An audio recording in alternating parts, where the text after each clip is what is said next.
Shalom semuanya, perkenalkan aku Farel dari Komsel Love One Community. Kali ini aku mau sharing pengalaman aku di masa kuliah. Dimulai dari cita-citaku sejak SMP, yaitu aku mau jadi seorang psikolog. Kemudian di masa SMA saat MOS ada salah satu tugas, yaitu suruh foto apa cita-citamu. Simple sih, waktu itu aku foto di suasana kantor dengan menggunakan jas, lalu di meja ada tag name dan aku tulis namaku Jeremy Farel dengan titel Empathy. Kemudian berjalannya waktu, saat aku kelas 12 aku mulai cari-cari beasiswa yang berhubungan dengan jurusan psikologi. Ada salah satu universitas swasta di Jakarta yang menawarkan beasiswa full. Beasiswa ini bukan hanya membiayai biaya pendidikan saja, tapi juga biaya akomodasi, biaya asrama, bahkan sampai biaya konsumsi.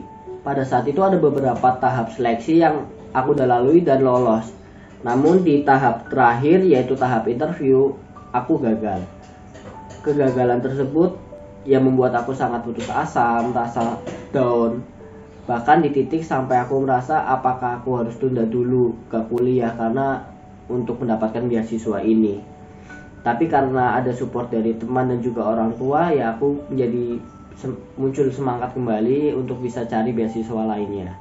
Kemudian aku mendaftarkan salah satu beasiswa dengan nilai rapot, dan puji Tuhan aku mendapatkan potongan uang pangkal sebesar 75%. Waktu itu nominal yang harus dibayarkan sekitar 8 juta. Namun sampai batas akhir pembayaran, kami bingung harus mengambil keputusan seperti apa. Sehingga kami sepakat untuk berdoa bersama dan aku memutuskan untuk melepas itu. Sehingga aku tidak mengambil beasiswa tersebut.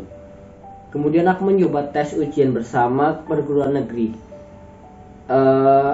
Di tengah jalan aku hampir menyerah untuk ikut tes SBM ini karena ya aku harus belajar dari nol lagi. Pelajaran IPS, karena kalau mau masuk jurusan psikologi, tes yang dilalui itu tes IPS, sedangkan saat SMA peminatanku yaitu jurusan IPA. Tapi ada satu motivasi yang membuat pilihanku berubah. Simple sih motivasinya.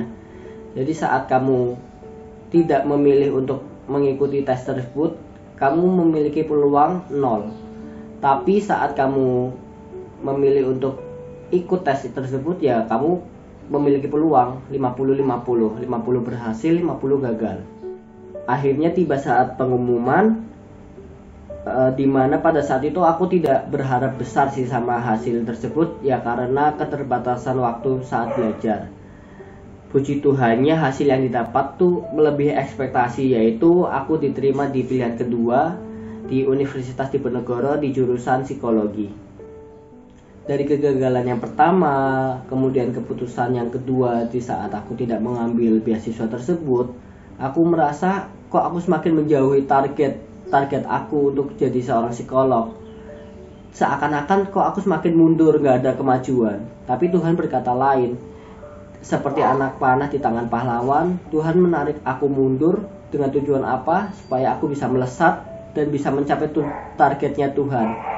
Yang pasti targetnya Tuhan yang terbaik buat aku.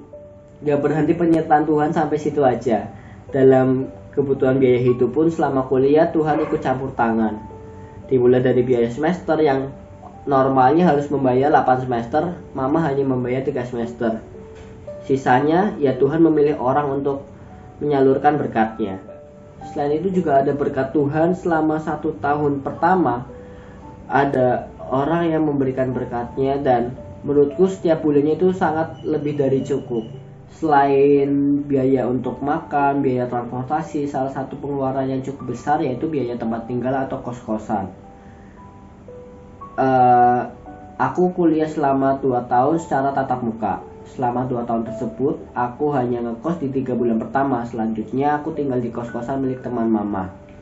Kos-kosan tersebut benar-benar free, bahkan teman mama memberikan uang saku kepada aku. Meskipun pembelajaran sudah online, uang saku tersebut tetap diberikan. Bukan hanya sekedar untuk permasalahan biaya hidup saja. Tetapi puji Tuhan di awal bulan Juni, aku sudah menyelesaikan sidang akhir dan mendapatkan gelar Empathy dengan nilai yang sangat baik. Dan puji Tuhan juga aku mendapatkan IPK yang memuaskan. Dari sharing ini, aku mau menekankan kalau Tuhan gak akan meninggalkan anak-anaknya. Saat kita senang, saat kita susah, saat kita butuh pertolongan, Tuhan pasti selalu ada buat kita. Intinya kalau Tuhan udah bukakan jalan untuk kita, Tuhan juga akan berjalan bersama kita dan selalu menyertai kita. Mungkin ini aja yang bisa aku sharingkan. Tuhan Yesus memberkati.